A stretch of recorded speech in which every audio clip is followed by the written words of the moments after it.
This old guy DIY video has to do with improvements that I'm going to make to this sprayer that I use for food plots and spraying around fences and that type of thing.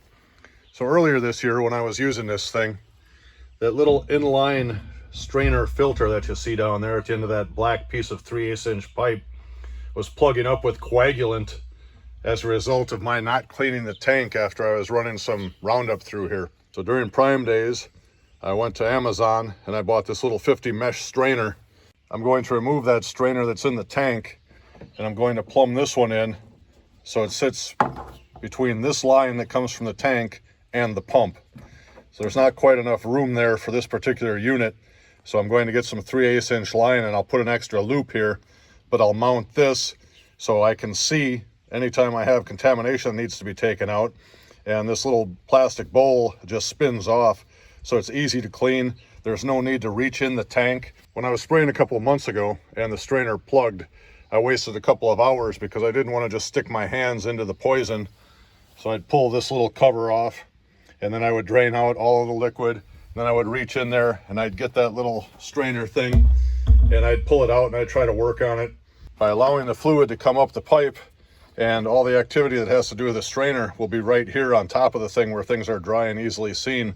It'll make my life a lot easier.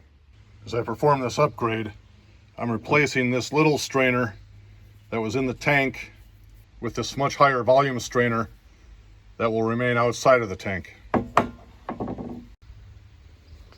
To modify this thing, first I'm taking off this little 4-inch piece of line that runs between the pump and the pickup line. I cut a 12-inch piece off of this 3/8 inch line that I had for a different project. You can see I just spun this thing out a little bit. I put a nice gradual turn here.